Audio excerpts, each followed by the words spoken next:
Hi, everyone. My name is Sharon Wallace, and I am going to be presenting on women as a cultural group. Yeah, let's get into it. So, a quote to start out with from Audre Lorde is one of my favorites. I am not free while any woman is unfree, even when her shackles are very different from my own. So as I was preparing and researching, I kept coming back to one thought in particular, and it was this group of questions. So I'd like to pass it on in case it helps you consider the many things I'm about to cover, but also as we listen to the many other presentations over the next couple weeks. So those questions are: why is it vital for social workers to analyze women as a cultural group? Why is it crucial to consider the intersectionality of women as a cultural group? And why do we need to have culturally competent interventions for women as a cultural group? As social workers, a core mission we have is to address systemic inequalities for all. That being said, there are societal structures that often undermine these values. And so, looking at the social work values of dignity and worth of the person, um, where they're rooted and driven by our commitment as social workers to social justice. The NASW has these principles embedded into our code, into the code of ethics, which means we as social workers need to adopt them as well if we plan to work or even continue to work in the field of social work. So there are many intersections of being a woman. According to the US Census, women make up more than half the population of the United States at 50.5%. That means we will be more likely to work with women as social workers at some point in our careers. To practice cultural humility, we need to take considerations for the intersectionality of womanhood, and the lived experiences of women vary significantly across the board, as you're about to find out. And I'm sure many already know. However, some of those intersections, just to name a couple, are race, which the BWJP highlights that women of color have historically had many experiences of oppression and systemic oppression within the United States. Women of color have also experienced a disparity of recognition in their efforts within history for the United States. Ethnicity, according to the Office of the United Nations High Commissioner for Human Rights, traditions within certain cultures may exist at a woman's expense. Arranged marriages, early marriages, polygamy, education, employment restrictions, inheritance practices.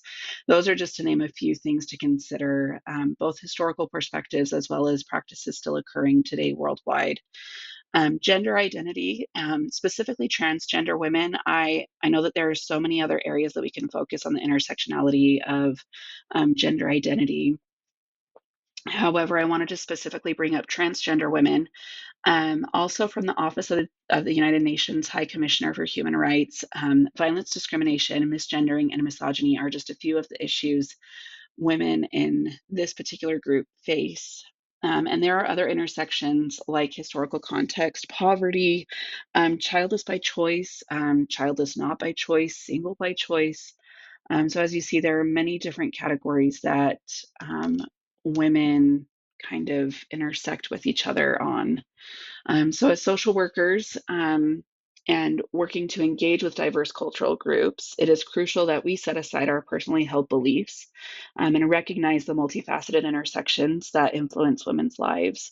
We need to prioritize holding their unique identities with profound cultural sensitivity and hold the unwavering respect for the dignity we are committed to upholding. Through addressing intersectionality, we can understand how sex and gender interact with other identities to shape unique experiences across the board.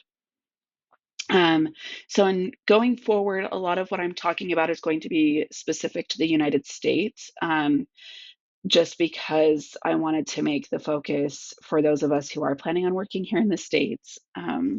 So, looking at disparities for women, an intersection that's often overlooked is single mothers and poverty as well. So, single mother households are significantly more valuable or vulnerable to higher rates of poverty. One in four, or 27% to be exact, from the Center for American Progress. This is compared to married women with children, sitting at just 5.6%. This is in part due to wage gap, lack of education opportunities, and a lack of social mobility, along with many other factors. I'm so sorry. The statistic also varies by race and ethnicity. Then there are healthcare disparities. In general, we'll get into the reproductive rights in a little bit. However, the World Economic Forum explains that significant disparities exist within the healthcare world for women. Specifically, they talked about insurance coverage, which I hadn't considered, but I think it's an interesting point, and that it affects whether a person is able to receive care in the United States. According to CommonwealthFund.org, women of color have lower rates of health insurance coverage compared to white women. And as many of us might already know, this creates a disparity in being able to receive care for many women in these groups. And then there's also the issue of transgender women having an even more difficult time and having a further unique barrier to their health care. This includes a lack of and difficulty finding informed and sensitive providers who are willing to work with their situation and their needs. And then there's also the issue of discrimination. So, yes, a trans woman may have a great provider, but what about the care she receives in an emergency situation? um, is that person giving the care in that emergency situation? Are they also just as informed? And then one of the biggest, obviously, is going to be the denial of gender affirming care. And I think this is an important note because gender affirming care impacts all women, not just transgender women, and encompasses various aspects of our lives. And so this includes anywhere from Botox for achieving desired feminine looks, and even hormone treatments for managing health concerns, and pain related to cycles and other such things as women age. All of these things are important to consider that what many of these groups are fighting for affect the most normative within society, if you will. So then there's the issue of maternal mortality. According to the Policy Center for Maternal Mental Health, Black women experience an alarming higher rate of maternal mortality compared to white women. Black women had a mortality rate of 50.3 deaths per 100,000 live births. That's more than three times the rate for white women at 14.5 deaths, and then significantly higher than Hispanic at 12.4, and then Asian women also are at 10.7 deaths per 100,000 live births.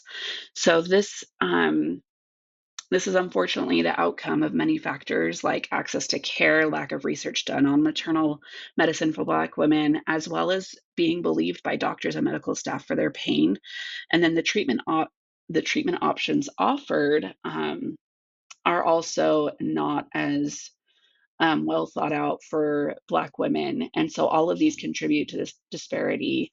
And this is driven mainly by systemic racism within the healthcare system. Then there's education. Women have overall made significant strides in educational attainment, but disparities do persist and exist. Women at all intersectionalities face barriers to education. This can be due to discrimination, harassment, and even a lack of inclusive environment, things like boys' clubs and other such things. Um, and as many of us know, but research also shows that educational attainment is strongly linked to economic opportunity, however, except for women, which I'm going to get into next. And then there's also politics, and this is at all levels of government, not just the federal level or the state level. So, according to the CAWP, women hold 28.2% of the seats in Congress and 33.4% of seats in the state legislature. And women of color make up only 11.7% of Congress. And I think that 28.2% and 33.4% is really interesting when you consider on the how we discussed that women make up more than half of the population. So it just goes to show that the underrepresentation is really a problem. So underrepresentation limits our ability to create and implement policies that effectively address the needs of women in marginalized communities.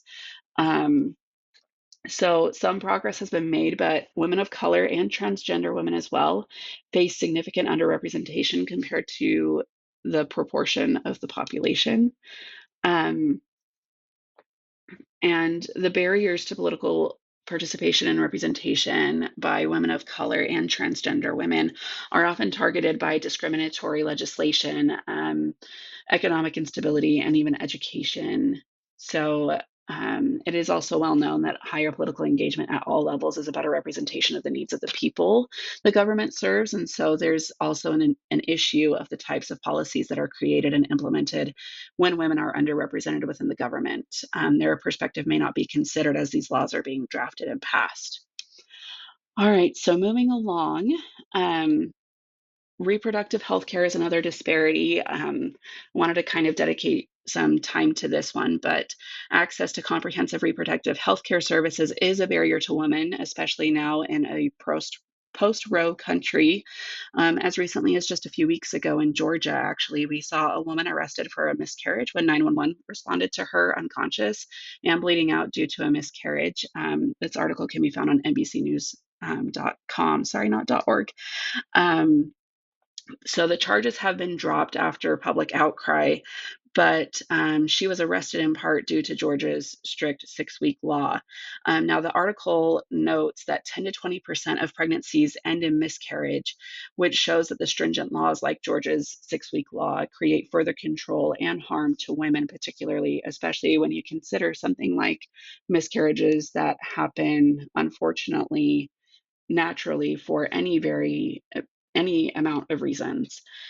Abortion is a delicate topic. However, I do want to include the many perspectives that exist here because I view it as important as we consider, in case you haven't heard them. So many perspectives on this exist, even within the group of women. I think that's important to note that even women can't agree on this particular issue as well. So there's the perspective that some women think that women who want abortions are wanting to get them all the time as a birth control prevention tactic. There are those who seek to preserve the life of the fetus. Another perspective comes from that life does not begin until birth, and this is true in some religions as well. Then there's the pro choice movement, which is seen as women for choice over their own bodies. Many women within this movement are already mothers themselves and believe that all women should have a say on what happens to their bodies. And also note that reproductive health care is all encompassing for abortions, but also birth control access. So there is a little bit of history, and I'm not going to dive too deep into it, but I think it's important to note that reproduction laws weren't implemented until the mid 1800s when men of the American Medical Association advocated to take midwifery away from what they viewed as amateurs, which were mostly women. There are many other movements that the reproductive health issue has held on to historically, such as morality, racism, and even eugenics. So I would consider doing a separate deep dive if any of that interests you into the history of this issue. Feel free to reach out and message me. But there are so many perspectives, and it could take an entire multi part presentation on its own. So, moving on to labor, I also wanted to dedicate some time to this disparity as well. So, while women do participate in the labor force at high rates, there's a significant gender and racial ethnic wage gap that continues to persist. Um, this gap looks like white women earn 83% as much as men their age. Black women earn 70% as much as white men their age. Hispanic women earn 65% as much as white men their age. And um, Asian women are actually in closer parity with white men at 93%, which I found that interesting. All of everything on this slide is taken from Pew Research. There's a really great article that they have on data that they pulled. So um, women are more likely than men to hold at least a bachelor's degree. However, women's pay is still less than a man the same age, whether or not they have a degree. Men and women tend to work in different jobs and industries, which unfortunately does contribute. However, Pew Research notes that since 2022, women in lower paying fields like admin support have fallen significantly, with many women shifting focus to STEM related fields, but it's noted that that's still not enough to make up the disparity within those fields. So, also worth noting, women of color are often overrepresented in lower paying service industry jobs. So, the things that contribute to this are things like occupational segregation. So, as I was just saying, admin support type jobs are typically female led. Also, positions like teachers as well. Um, those positions are unfortunately generally paid less. And then there's gender bias in hiring and promotion, the motherhood penalty, where women face career interruptions and biases once having a baby. And that's something that's really unfortunate. And then there's a lack in pay transparency as well that can really contribute because women don't know whether or not they're being paid the same as men. So all of this gap, um, as I laid out, specifically contributes to women's higher rates of poverty, which can limit economic security, and then it perpetuates gender and race gender inequalities. All right, so moving on to the ideal woman and stereotypes and biases. As we see, it's just harmful, harmful, and more harmful. So, archetypes of women historically have been angel in the house. She's pure, domestic, submissive, focused on family, hysterical woman, emotionally unstable, irrational, also been seen as needs male control. Then there's witch, seductress, manipulative, defying societal norms, and dangerous. And then there's the working class woman, where typically she's racialized, so less refined, physically capable, but often exploited. So each of these archetypes still influence biases and stereotypes that we see today. So, angel in the house, this manifests as pressure on women to prioritize family over career and leads to the motherhood penalty I just talked about. Hysterical woman persists in the dismissal of women's experiences and trauma through various experiences like domestic abuse, medical gaslighting, or a lack of care for issues they may face within their community. And then there's the witch seductress, which contributes to victim blaming in cases of sexual harassment and assault. And then racialized stereotypes impact the treatment and perception of women of color and the systemic issues they may face. I did also want to bring up transgender women and the harmful stereotypes that exist there specifically as well. These are deception and trickery. This is where people automatically assume that they are going to trick people or are not real women. There's the hypersexualization where they are fetishized. The trans women are only viewed through a sexual lens and they're objectified. And then there's the issue of mental instability, where they are pathologized, or society pathologizes their gender identity as a mental illness. This is an extreme ideology and has been used to deny transgender women their rights, justify discrimination, and even invalidate their self identified gender. It's important to note that each of these stereotypes is rooted in transphobia and misogyny that transgender women face. Um, so each of these have existed in the past. To pathologize deviations from the norm or prescribe societal ideals, reinforces social hierarchies based on gender, race, and class, limit women's roles and opportunities, justify male dominance and control. And it's important to know, this is such a blind spot on my end. However, I did not cover any violence that women have historically faced. But I do want to make the note here that transgender women do experience a higher rate of violence and hate crimes due to how they identify. There's an article I'm going to talk about later, but it's also referenced in that article as well. And I find that important to note because women already experience such a high amount of violence. And so for transgender women to have such a high amount on top of that, I think is really noteworthy.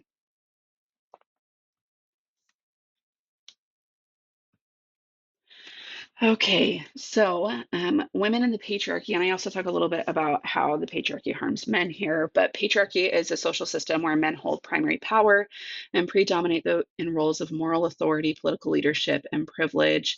They typically control family and other positions of power. So patriarchal structures contribute to these power imbalances through, and this is where it generally harms women, but the social norms that disadvantage women. I specifically thought of pregnancy here, but I also think of single women as well in this regard, because it goes against the social norm. Then there are laws and policies to go hand in hand with that that are shaped around men's specific needs rather than women's needs. Um, then there's the normalization that happens for male dominance and female subordination.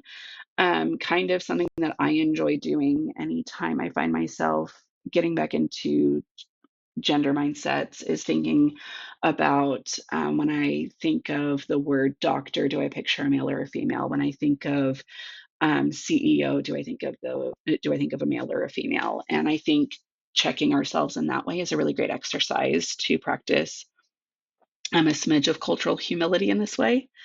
And then there's the way that patriarchy limits women's access to resources and opportunities. It contributes to economic disparities and lack of social support.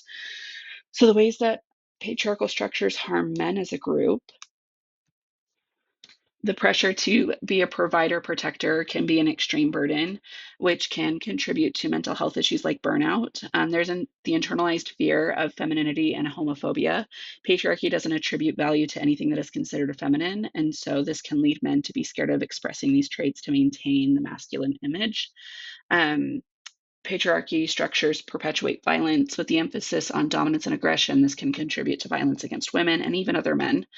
And then there's the restricted emotion expression. Men are socialized to suppress emotions, except generally anger. And this can lead to difficulty in expressing vulnerability, fear, or sadness. And this can lead to damaged relationships and lead further to mental health issues. Um, so we need to understand the structure of how a patriarchal society works to identify the systemic roots of social injustice toward women as a group and work to advocate for changes to these systems to be more equitable for all. And on that note, we need to evolve and persist. So, while some stereotypes may have evolved, many biases and implicit assumptions still underlie and continue to exist, unfortunately. So, as social workers who are working to practice cultural humility and cultural competency, we need to take time to engage in critical self reflection, work through our own implicit biases as they're related to gender, race, age, gender identity, and ethnicity. And then I think an important one too is to be open to seeking feedback from those within these communities. I think it's a critical piece to cultural humility. And I think down at the bottom where I state practice cultural humility and then practice it again, I think it's just an ongoing cycle, especially if we are a person in any position of privilege. It's really important to check that regularly. Okay, so moving on to social policy that affects women. So I would just wanted to cover three specific areas. There are so many more, though. So suffrage specifically, for centuries, women have been denied the fundamental right to vote in the United States. It was firmly rooted in patriarchal beliefs about women's roles and their capabilities. This had a great impact on women's well being, as this meant women had no direct political power to influence laws and policies that affected them and their families. Women of color were active participants in this movement as well from its earliest days. They formed their own suffrage organizations and advocated tirelessly.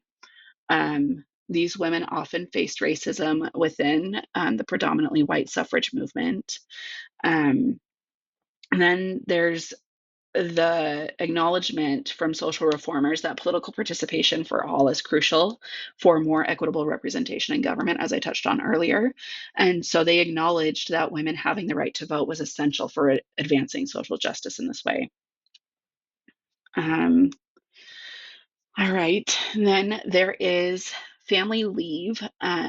So, again, this is from Pew Research, which shows that out of 41 countries, the 41 countries listed there, the US is the only one that doesn't have a consistent paid parental leave policy across the country. And this disproportionately affects women because women often bear the primary responsibility for caregiving. This leads to job loss, a reduction in income, and setbacks in their career. So, the motherhood penalty, again, as I talked about. It is worth noting that some states have implemented paid family leave programs, but again, the federal policies remain significantly limited. Um, then there's the legal barriers, and again, this is just to name a few. There are so many more, it's very extensive.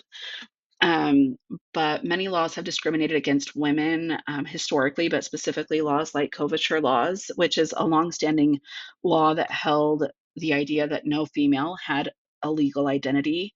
This meant that in marriage, women had no legal rights, only their husbands did.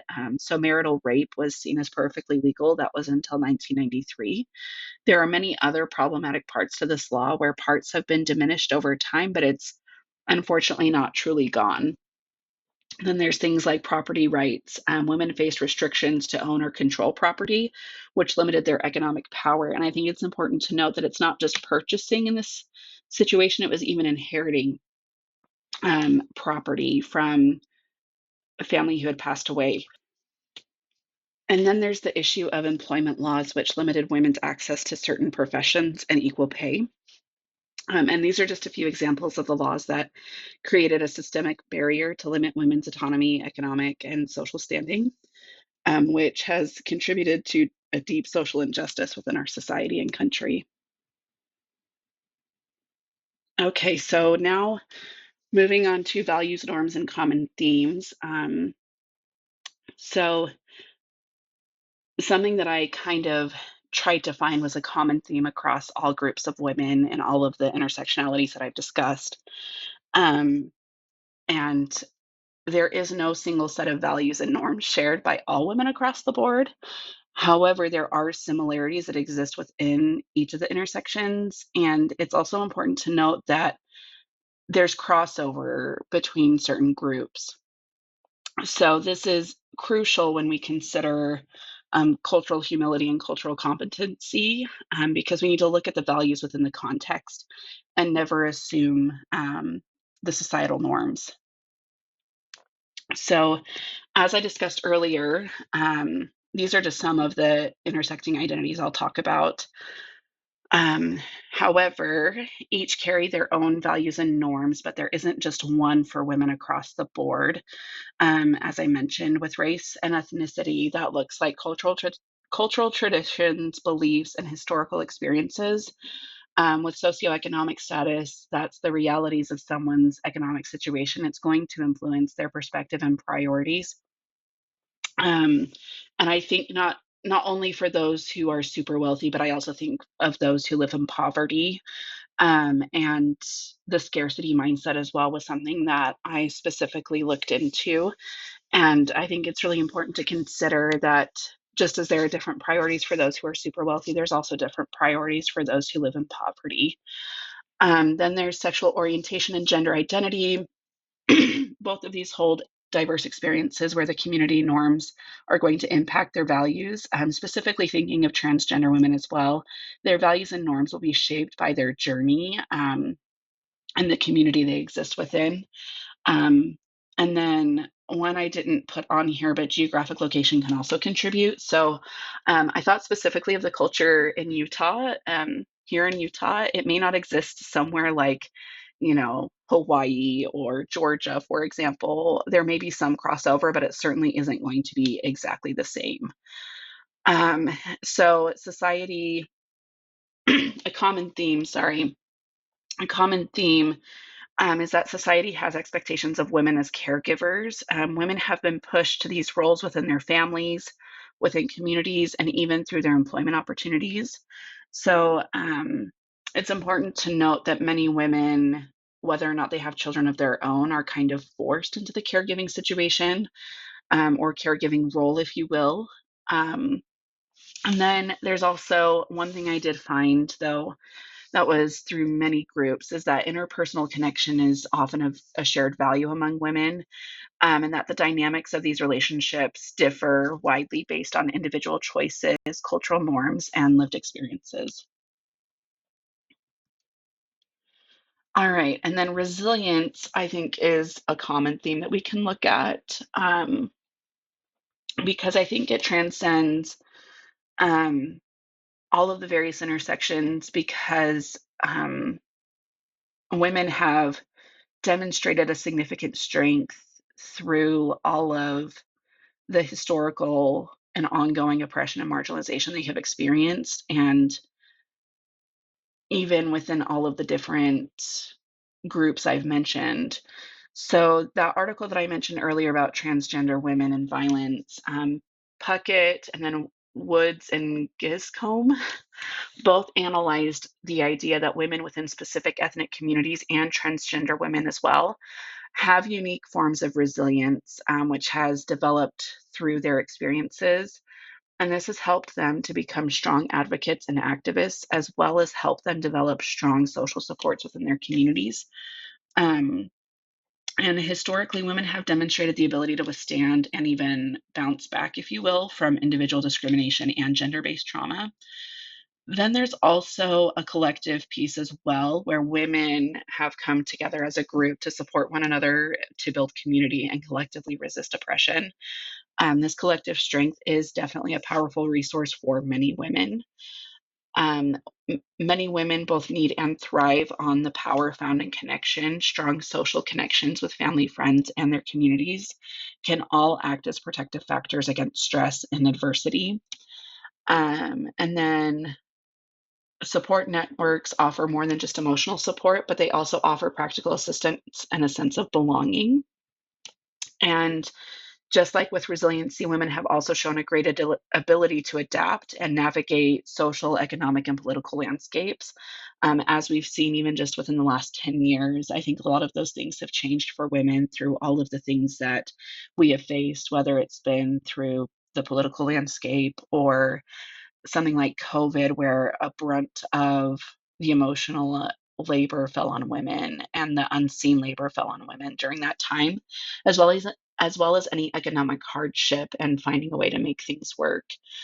Um, so when women have faced these barriers, they have been innovative and have created their own opportunities. Many have built businesses, and I thought specifically of the women on social media who have built businesses, and they've also developed solutions to develop solutions to community problems.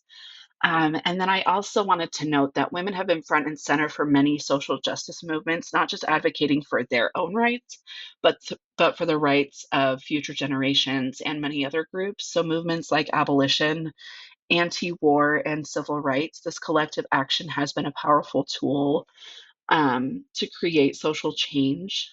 So, by engaging in advocacy and activism, this can empower individuals and communities that contribute to a sense of agency and collective power. And I also wanted to note too that recognizing a strengths based approach in social work can focus on identifying and building an individual's inherent capacities and resources of individuals and communities. So I think strengths based approach is a really great way, or is really effective for women in general. Okay, thanks for sticking with me. I'm almost done, I promise. So human rights, social workers have an ethical commitment to recognize fundamental human rights as found in the NASW Code of Ethics, and matters of social injustice that impact all women. So that looks like gender inequality, right to equal opportunity and treatment in all aspects of life, reproductive rights, right to bodily autonomy and access to comprehensive reproductive health care, freedom from gender based violence, right to safety and protection from all forms of violence and harassment, economic justice, right to fair wages, equal economic opportunities and security, healthcare access, a right to accessible. And then there's healthcare access, right to accessible, affordable, and quality healthcare that addresses the diverse needs of all women.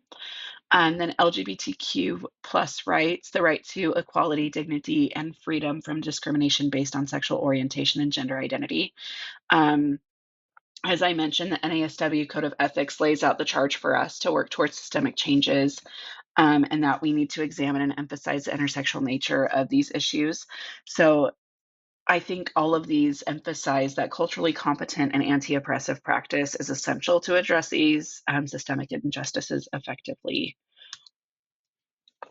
So, some advocacy strategies, there's education and awareness. So, engage in community education can help raise awareness.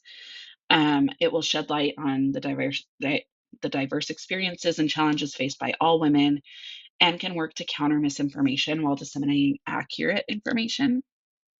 Then there's policy reform. I think that one's really important right now, especially with considering access to um, healthcare, paid family leave, or even protecting against gender discrimination. Each has an important piece to help all within our communities. Then there's organizing and support within communities. I didn't note this one. However, I think it's important to organize and support within our communities um, through grassroots initiatives or even support groups. Then there's working to promote inclusive language practices and developing culturally sensitive and competent models that affirm identities and experiences of all women. Then there's also just challenging the stereotypes. And I think promoting inclusive language and challenging stereotypes are something that can be done on the micro level. That's not something that we have to go and knock on the doors of our policymakers. It's something that we can do ourselves. So, through challenging stereotypes and biases, this can go through each level of our work, micro to macro, and it can offer a critical self reflection moment to educate and challenge these discriminatory narratives. And then I also think be a collaborative ally. I think, again, being willing to listen to criticism that um, you may receive from those within this group can be really important. And the best way to collectively advance social justice for all women is to be a collaborative ally. So, conclusion, some key takeaways. I think I've beat this horse dead, but the systemic inequalities are the greatest barriers. They contribute to so many more things than I think we may even realize, even through all of the research that I read. Working to uphold the dignity and worth of all women promotes social justice within our society.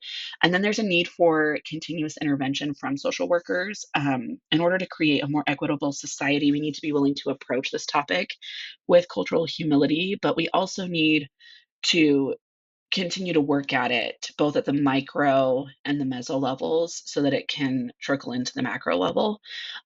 This historical and ongoing oppression of women has profoundly shaped their experiences as a group and all of the many intersections. It's so intertwined with all of the systemic inequalities. So, my own personal reflection, I recently read Invisible Women by Caroline Perez and Formidable by Elizabeth Griffith. Both have contributed greatly to my understanding of how women have historically been underrepresented. So, in Invisible Women, Caroline Perez talks about how women are underrepresented in research-based issues, from things like car crash testing to medical field research and beyond. I strongly recommend reading it if you have any interest on this topic. And then in Formidable, that is a comprehensive look at the fight for women's rights to vote.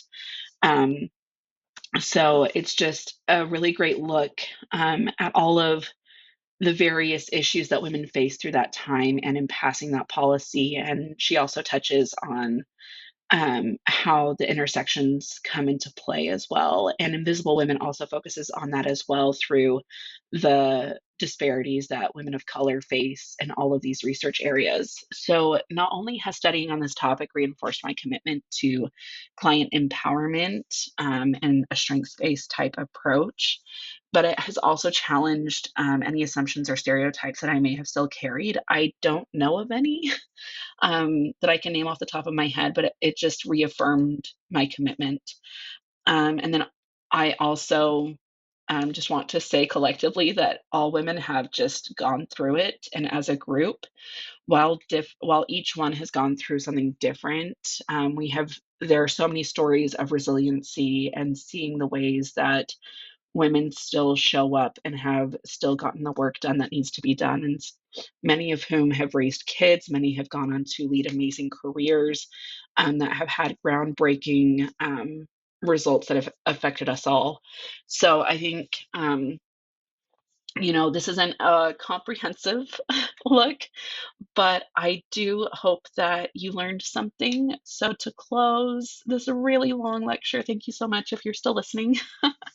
I am not free while any woman is unfree, even when her shackles are very different from my own. So thank you so much for listening, and I'll see you in the comments section.